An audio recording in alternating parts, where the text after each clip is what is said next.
নমস্কাৰ বন্ধুসকল, মই ললিত কুমাৰ নাথ আপোনালোকৰ সন্মুখত লৈ আহিছোঁ ছাগলী পালন এটা লাভদায়ক ব্যৱসায়। তো আজি আমি এখন নতুন ফাৰ্মত ভিজিট কৰিছোঁ। ৰাতি হ'লেও মানে আহি ভিজিট কৰিছোঁ মৰিগাঁও ডিষ্ট্ৰিক্টৰ বগৰাত আমাৰ প্ৰেমা দাস খুৰাও ছাগলী ফাৰ্মত ভিজিট কৰিলোঁ।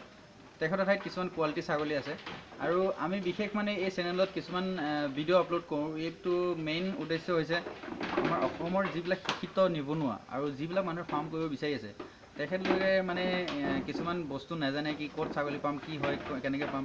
তো সেইকাৰণে ভিডিঅ'বিলাক আপলোড কৰোঁ আৰু ভাবোঁ কি আমাৰ অসমৰ মানুহে ভালকৈ কাম কৰি মানে পইচাটো ইনকাম কৰক। যিবিলাক আমি ৱেষ্ট বেংগলক বা বিহাৰক আমি পইচাটো দি আছোঁ আমাৰ অসমত, মানে আমাৰ নৰ্থ ইষ্ট, অসম নহয় গোটেই নৰ্থ ইষ্টৰ মানুহে মাংস খায়, তো পূৰা পইচা সিহঁতে লৈ গৈছে। তো আমি এইটো ভাবোঁ কি আমাৰ মানে নিকুঞ্জ ছাৰ হকদা আমি প্ৰেমা খুৰাটো আমি এইটো ভাবোঁ কি আমাৰ অসমৰ মানুহে কাম কৰক, পইচা কামাওক।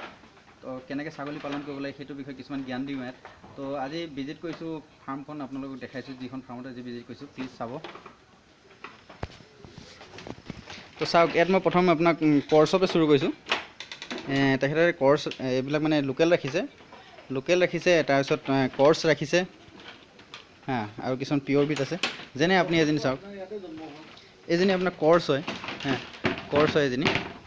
তো হ'লেও কমচে কম কৰ্চ হ'লেও 45 to 50 kg ৱেইট হ'ব এই।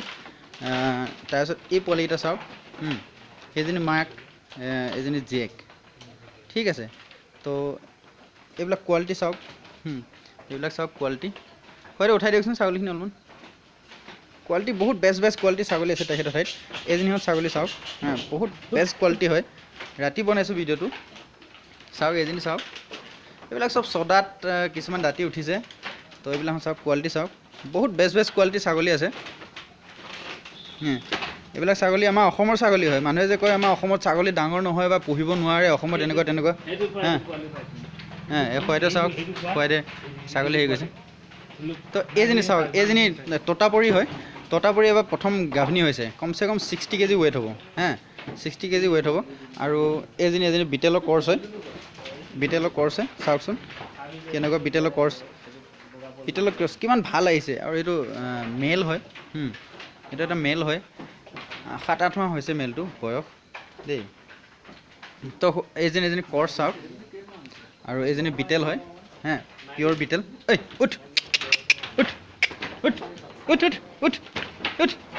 এজনী চাওক, পিয়ৰ বিটেল হয়, হোৱাইট আই, এজনী পিয়ৰ বিটেল। এইটো তাৰ পোৱালি হয়। খুৱাইদেউ ইয়াক উঠাওকচোন এবাৰ। তো মেইন যিটো বৰ হয় তেখেতৰ, মেইন ছাগলীটো চাওক, বহুত এগ্ৰেছিভ হয়। ইয়াৰ আগতে ইমান এগ্ৰেছিভ নাছিলে, মই আহিছিলোঁ।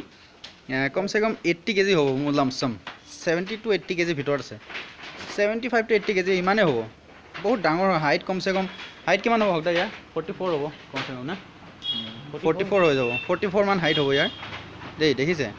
তো এনেকুৱা নহয়, বহুত 4.5 ফুট লম্বা আছে না। বহুত ভাল ব্ৰীড আছে, বহুত ভাল ছাগলী আছে তেখেতৰ ঠাইত।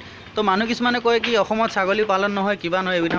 এইদিনাখন আছে যেনে কৰ্চ হয়, তো এইবিলাকত আছে। চাওকচোন কিয় নহয়, আমাৰ অসমত কি নহয়, চব হৈ আছে আমাৰ অসমত, কিন্তু মানুহে কৰিব নিবিচাৰে। তো আপোনালোকে নিশ্চয় চাওক আৰু মনোবল লওক মনত, আৰু কাম কৰি যাওক। এই খুৱাইদেৱে এইখন ফাৰ্মৰ পৰাই কমচে কম চালানা কেতিয়াবা 4 লাখ, কেতিয়াবা 3 লাখ চালানা, মানে নৰ্মেল কৈছোঁ আৰু 3 লাখটো মানে একদম নৰ্মেল হয়। কিন্তু খুৱাইদেউ কোৱা মতে কেতিয়াবা 5 লাখলৈ গুচি যায়। তো এনেকুৱা আৰ্নিং হৈ আছে। তো আপোনালোকে ছাগলী লাগিলে মোক কণ্টেক্ট কৰিব, তেখেতৰ ঠাইতো কণ্টেক্ট কৰাই দিম মই। তেখেতৰ ঠাইত পাই যাব। বগৰাত আহিলেই হ'ল, প্ৰেমা দাসৰ ফাৰ্ম কোনখন বুলি ক'লেই হ'ল। বগৰাত আহি প্ৰেমা দাসৰ মৰিগাঁও ডিষ্ট্ৰিক্টৰ বগৰাত আহি আপুনি ক'লেই হ'ল প্ৰেমা দাসৰ ফাৰ্ম কোনখন, চবেই চিনি পায়। তো মোলৈ কণ্টেক্ট কৰিব পাৰে। মোৰ চেনেলটো ছাবস্ক্ৰাইব কৰি লৈ এনেকৈ নতুন ভিডিঅ' মই আপলোড কৰি থাকিম। তো ৰাতি হৈছে, অলপমান কথা কোৱা ইটো সিটো কোৱা অকণ দিগদাৰ হৈছে। তো প্লিজ ছাবস্ক্ৰাইব কৰিব, লাইক কৰিব। থেংক ইউ, আৰু লাইক কৰি দিব তো আশা থাকিল। Thank U.